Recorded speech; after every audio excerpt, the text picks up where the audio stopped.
আচ্ছা, যারা নিয়মিত আকাশে চোখ রাখেন তারা হয়তো ইদানিং একটা অদ্ভুত সুন্দর জিনিস খেয়াল করেছেন। সূর্যকে ঘিরে একটা রঙিন বলয়। দেখে মনে নানা প্রশ্ন আসতেই পারে। কেউ হয়তো ভাবছেন এটা কি খারাপ কিছু, কোনো অশুভ লক্ষণ, বা হয়তো ঝড় বৃষ্টি আসবে। আচ্ছা, তাহলে বিষয়টা একটু খুলে বলা যাক, কি বলেন? আজ আমরা এর পেছনের বিজ্ঞানটা বোঝার চেষ্টা করব, আমাদের হাতে যে তথ্য আছে। হ্যাঁ, ঠিকই বলেছেন। খুব সুন্দর একটা দৃশ্য এটা। এর একটা পোশাকি নামও আছে, সূর্য হ্যালো বা সান হ্যালো। আর প্রথমেই বলে দিই, এটা কিন্তু একদমই প্রাকৃতিক একটা ব্যাপার, একটা অপটিক্যাল ঘটনা, মানে আলো নিয়ে খেলা আর কি। এতে ভয় পাওয়ার বা অন্য কিছু ভাবার কোনো কারণই নেই। আচ্ছা, প্রাকৃতিক। তাহলে এই আলোর খেলাটা হয় কিভাবে? আমি শুনেছি এর জন্য নাকি মেঘ দরকার হয়, কিন্তু সব মেঘে তো এটা দেখি না। ঠিক ধরেছেন, মেঘ লাগে, তবে এক বিশেষ ধরনের মেঘ। যখন আকাশের অনেক উঁচুতে, ধরুন প্রায় ৫ থেকে ১০ কিলোমিটার ওপরে, খুব পাতলা সাদাটে মেঘ ভাসে, সেগুলোকে বলে সিরোস্ট্রেটাস মেঘ। সিরোস্ট্রেটাস। আচ্ছা। আসলে লক্ষ লক্ষ কোটি কোটি খুব ছোট্ট ছোট্ট বরফ কণা দিয়ে তৈরি, ষড়ভুজাকৃতির, মানে হেক্সাগোনাল। বরফ কণা? এত উঁচুতে? সিরিয়াসলি? হ্যাঁ, একদম।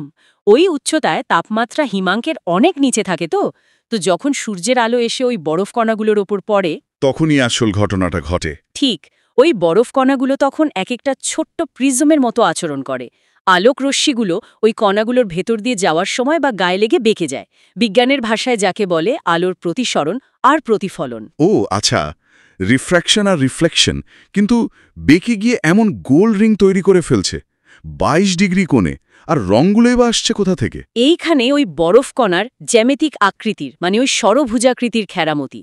ওই নির্দিষ্ট গঠনের জন্যই আলোক রশ্মিগুলো ঠিক ২২ ডিগ্রি কোণে বেঁকে গিয়ে আমাদের চোখে একটা সার্কুলার হ্যালো বা বলয় তৈরি করে, অনেকটা রামধনুর মতো, কিন্তু এটা পুরো বৃত্তাকার হয়। রামধনুর মতো রং মানে ভেতরের দিকে লাল, বাইরে বেগুনি? একদম, কারণ বিভিন্ন রঙের আলো তো বিভিন্ন কোণে বাঁকে, তাই না?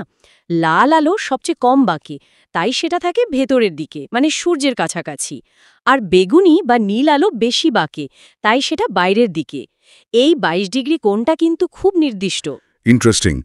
তার মানে আকাশে ওই সিরোস্ট্র্যাটাস মেঘ থাকলে হ্যালো দেখা যেতে পারে, কিন্তু মনে হচ্ছে যেন সম্প্রতি এটা একটু বেশিই দেখা যাচ্ছে, তাই না?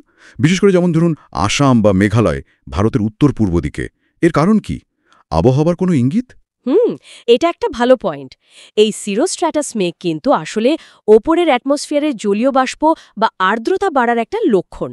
আর প্রায়শই দেখা যায় কোনো একটা ওয়েদার সিস্টেম, মানে ধরুন ঝড় বৃষ্টি আসার প্রায় ১২ থেকে ২৪ ঘন্টা আগে এই ধরনের মেঘ আকাশে তৈরি হয়। ও, তার মানে কি এটা একরকম পূর্বাভাস? পূর্বাভাস বলাটা একটু বেশি হয়ে যাবে, তবে হ্যাঁ, এটা অনেক সময় পরের দিনের আবহাওয়ার একটা পরিবর্তনের, মানে একটা সূক্ষ্ম ইঙ্গিত হতে পারে। তবে সরাসরি এটাকে ঝড় বা ভূমিকম্পের মতো বড় কোনো দুর্যোগের পূর্বাভাস ভেবে নেওয়াটা একদম ভুল। ওই কুসংস্কারগুলোর কোনো ভিত্তি নেই? আচ্ছা, তাহলে ভয় পাওয়ার কিছু নেই, এটা জাস্ট একটা অপটিক্যাল ইলিউশন। বলতে পারেন সম্পূর্ণ বিজ্ঞানসম্মত একটা ঘটনা। তবে হ্যাঁ, যেটা বললাম, সিরোস্ট্র্যাটাস মেঘ যেহেতু বৃষ্টির আগে তৈরি হতে পারে, সেই সংযোগটা অবশ্যই আছে। হয়তো ইদানিং ক্লাইমেট চেঞ্জ বা আবহাওয়ার ধরন বদলের জন্য এই মেঘগুলো বেশি ঘন ঘন তৈরি হচ্ছে, আর তাই আমরাও হ্যালোটা বেশি দেখছি। আসল ব্যাপারটা আরও মজার হতে পারে। বাহ, দারুণ তো! মানে প্রকৃতি নিজেই যেন সিগন্যাল দিচ্ছে। আচ্ছা, এটা কি শুধু সূর্যকে ঘিরেই হয়, রাত্রে হয় না? হয়তো রাত্রে চাঁদের আলোতেও ঠিক একই ঘটনা ঘটতে পারে। তখন সেটাকে বলে মুন হ্যালো বা চন্দ্র হ্যালো। প্রিন্সিপালটা একই, ওই সিরোস্ট্র্যাটাস মেঘ আর বরফ কণা। মুন হ্যালো, এটাও নিশ্চয় দেখতে খুব সুন্দর হয়। হ্যাঁ, খুবই সুন্দর। এমনকি প্রাচীন গ্রিক বা ধরুন চীনাদের লেখাতেও এই হ্যালো দেখার উল্লেখ পাওয়া যায়, যদিও তারা হয়তো অন্যভাবে ব্যাখ্যা করতেন।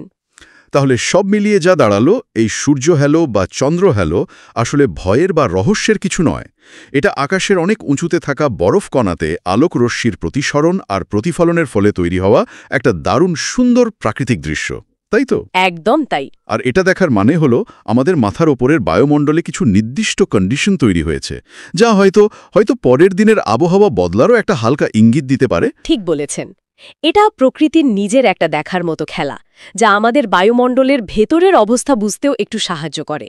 ভয় না পেয়ে এর সৌন্দর্য আর এর পেছনের বিজ্ঞানটা জানলে বিষয়টা আরও উপভোগ করা যায়। একদম। আর এটা একটা জরুরি প্রশ্নও কিন্তু তুলে ধরে, প্রকৃতির এই ছোট্ট ছোট্ট সিগন্যালগুলো, এই সূক্ষ্ম ইঙ্গিতগুলো আমরা আসলে কতটা খেয়াল করি বা বোঝার চেষ্টা করি। ঠিক